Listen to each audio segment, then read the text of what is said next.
진짜 가기 싫은데. 엄마랑 진짜 딱 한 번만 갔다 오자. 엄마와 딸의 대치가 이어지고 있습니다.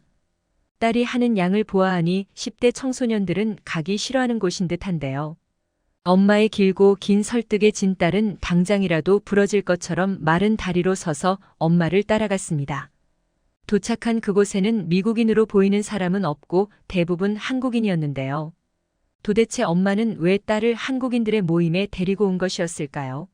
한편 딸은 식탁 위에 올려져 있는 음식을 보고 화들짝 놀랐는데요. 모녀가 참석한 모임의 정체는 도대체 무엇이었을까요? 한번 자세히 알아보도록 하겠습니다. 해당 사연은 미국 고등학생 하퍼 씨의 SNS 내용을 바탕으로 재구성된 스토리입니다. 안녕하세요. 저는 미국인 하퍼라고 합니다. 지금은 로스앤젤레스에 살고 있고 직업은 고등학생, 나이는 16이죠. 저에게는 아주 치명적인 문제가 있었어요. 다름이 아니라 제가 몇 년 전부터 거식증에 걸렸었거든요. 저는 살이 잘 안 찌는 체질인 줄 알았어요. 살이 도통 안 붙었거든요. 그런데 그건 단지 제가 입이 짧아서였다는 것을 알았고 먹는 양이 좀 늘어났을 때 살이 많이 붙어버리는 바람에 저는 그때부터 다이어트에 각별히 신경 쓰며 몸매 관리를 했어요. 제가 그렇게 외모에 집착하게 된 건 몸이 말랐을 때 들은 칭찬들 때문이었죠. 저는 키가 좀 큰 편이거든요. 그런데 마르기까지 해서 옷맵시가 아주 좋았습니다. 주변에서 선망의 시선으로 바라보는 것을 저는 다 느꼈어요. 한국인들이 미국인들 보고 부럽다고 하는 것 중에 외모 평가 안 한다는 게 있는데 직접적인 말로 드러내지 않을 뿐이지 사실 외모 엄청 따지는 사람들도 많거든요. 저를 비롯해 제 주변에 있던 사람들은 그랬던 거죠. 제가 중학생일 때는 몸이 말랐어도 얼굴에 젖살은 통통하게 올라 있었어서 흉해 보이지 않았는데요. 볼살이 좋은 건 줄 그때 알았어야 했는데 저는 볼살 때문에 살이 더 쪄 보인다고 생각해서 무리해서 다이어트를 했습니다. 거식증에 걸리면 사람이 어떻게 되는지 아시나요? 음식을 먹을 때마다 과도하게 죄책감을 느껴요. 하지만 그게 부메랑처럼 돌아와서 쌓이고 쌓인 뒤에는 폭식을 하고 말았습니다. 그러면 평소보다 더한 죄책감이 들면서 먹은 것을 전부 개워냈죠. 그것이 제 일상의 반복이었고 그 과정에서 저는 지쳐갔어요. 살이 전보다 더 많이 빠져서 체력도 나빠졌습니다. 살이 빠졌다는 사실 자체에 만족해서 잠깐 기뻐했는데 그건 좋아할 일이 아니더라고요. 제가 없애고 싶어 했던 볼살도 함께 쪽 빠지면서 얼굴이 너무 못생겨졌던 거예요. 제가 보기에도 굉장히 흉했습니다. 하이틴 스타 같은 외모로 인기를 끌었던 저라서 얼굴이 흉해지자 자연스럽게 인기도 확 떨어졌죠. 제게 살갑던 친구들이 멀어졌습니다. 멀어진 것으로 모자라 저를 따돌리기까지 하더군요. 대부분의 아이들은 저를 투명인간 취급했습니다. 그리고 제가 인기 많아서 잘 나가던 시절에 저를 질투했던 아이들은 제게 노골적으로 모욕을 주기도 했었고요. 야, 저기 봐. 해골 지나간다. 악, 징그러. 꿈에 나올까 두렵네. 그런 수치와 모멸을 매일 당하고 있으려니 점점 멘탈에 한계가 오더라고요. 제가 그렇게 쉽게 무너졌던 데는 제가 그렇게 몸이 마르고 운동 같은 건 하지도 않고 집에만 박혀 누워 있었던 게 크게 작용했던 것 같기도 해요. 참다 못한 저는 등교를 거부했습니다. 부모님은 그런 저를 보며 몹시 안타까워했지만 사실을 말하지는 않았어요.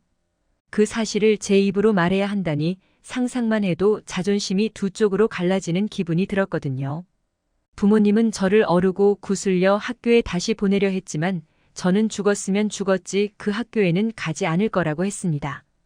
그러자 부모님은 전학을 시켜주시겠다고 했죠. 저는 그 제안에 동의해서 몇 주 만에 등교를 하게 되었습니다. 하지만 다른 곳에 가도 아이들은 똑같더군요. 아이들 눈에 똑같이 제가 징그러워 보였던 거예요. 심지어 그곳에서는 이전 학교 애들보다 더한 애들이 있었습니다. 지난 학교에서는 그래도 말로만 공격을 했는데 새로 간 학교 애들은 저를 팍 밀쳐보기도 했습니다. 와, 쟤 대박이다. 진짜 살짝 쳤는데 쓰러져. 허수아비가 따로 없네. 그게 질 나쁜 애들 사이에서 유행이 되고 무엇도 아닌 애들까지 저를 그따위로 취급하니까 정신이 나가버릴 것 같았습니다. 전학 간 학교에서 저는 머리털도 엄청 빠졌어요. 결국 저는 폭발해버리고 말았죠. 수업 중에 뒤에서 저를 건드리는 손길이 느껴졌기 때문입니다. 저는 수업 도중 자리를 박차고 일어나 뒤돌아 사람 한 명 죽일 듯한 얼굴을 하고 엄청 쏘아붙였던 것 같아요. 뭐라고 했는지 기억도 안 나네요. 그리고 교실을 박차고 나와버렸습니다. 저는 집으로 돌아갔고 제 방문을 걸어 잠갔어요. 부모님이 문을 두드리고 제발 나와보라고 사정하셨지만 절대 문을 열어주지 않았습니다. 결국 아빠가 맞는 키를 찾아낼 때까지 저는 제 방에만 있었죠. 무슨 일이냐고 얘기해보라고 저를 구워 삶으셨지만 저는 일주일 동안 버티다가 결국에는 말씀드렸습니다. 이 도시에서는 못 살 것 같다고요. 그때는 저희 가족이 로스앤젤레스에 살고 있지 않았습니다. 제 마음의 상처가 깊다는 것을 이해해 주신 부모님은 특단의 조치를 내리셨습니다. 다른 도시로 이사를 가기로 한 거죠. 다만 아빠는 직장을 옮기기가 어려워서 그 도시에 남으셨고 엄마와 저만 로스앤젤레스로 가기로 했어요. 왜 로스앤젤레스로 선택했는지는 모르지만 적당히 왕래할 만한 거리라서 그랬겠죠. 그렇게 부모님은 주말 부부가 되었습니다. 왠지 전보다 사이가 좋아졌던데요. 어쨌든 저는 로스앤젤레스에서 새로운 삶을 시작했습니다. 새로운 학교에 가게 됐는데 특이한 점이 있었습니다. 그것은 바로 그 학교에는 한국인이 많다는 것이었죠. 로스앤젤레스에 코리아타운이 있어서 한국인이 많이 사는 도시라는 것은 알고 있었어요. 학교도 코리아타운 근처라서 한국인이 그렇게 많았나 봅니다. 인터넷에서 말하기로는 한국인들은 정말 남의 시선에 민감하고 외모 평가가 습관이라고 했거든요. 그래서 걱정이 이만저만이 아니었습니다. 전에 다니던 학교가 차라리 더 낫다고 느껴지는 수준이면 어떡하지? 긴장한 저는 남들 눈에 어색해 보일 모습으로 학교에 첫 등교를 했습니다. 역시 걱정한 대로 학생들이 저를 막 쳐다보더라고요. 저는 이번 학교에서도 글렀구나 싶어서 더욱 위축되었는데요. 학생들이 제게 가까이 다가오더라고요.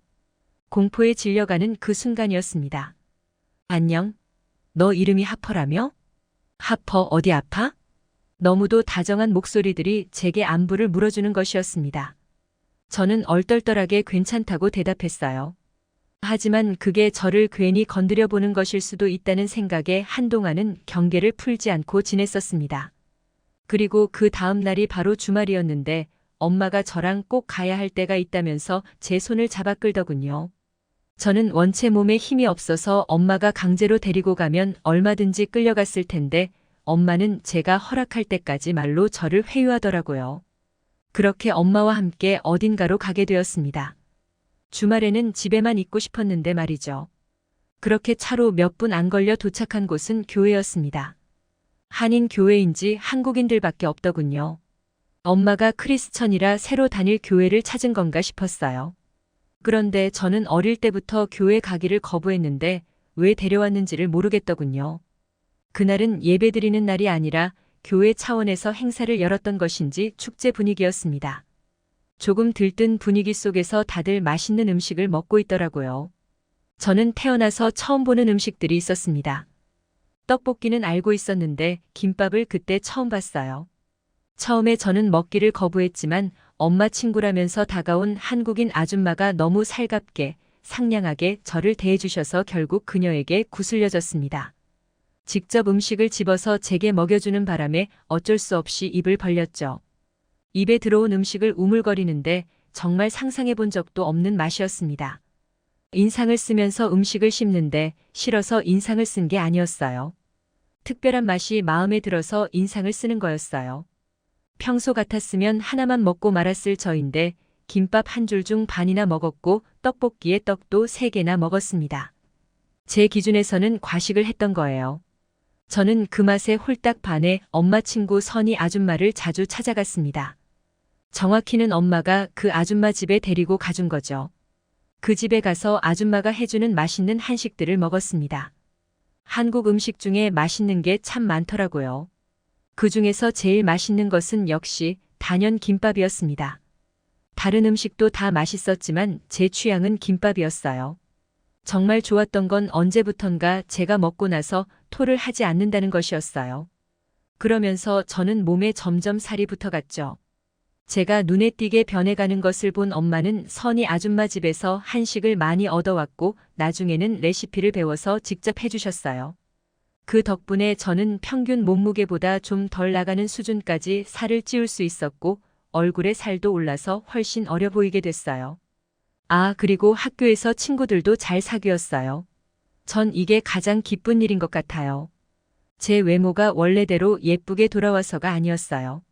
제가 살찌우기에 성공하기 전, 그러니까 해골 같은 외모일 때부터 저를 챙겨주고 아껴주더라고요. 그래서 저는 지금 제 한국인 친구들과 함께 어느 때보다도 즐거운 한때를 보내고 있답니다. 어떻게 보면 한국인들이 제 인생을 바꿔주었네요. 늘 감사하게 생각하고 있고 그들에게 보답하고 싶은 마음이 커요.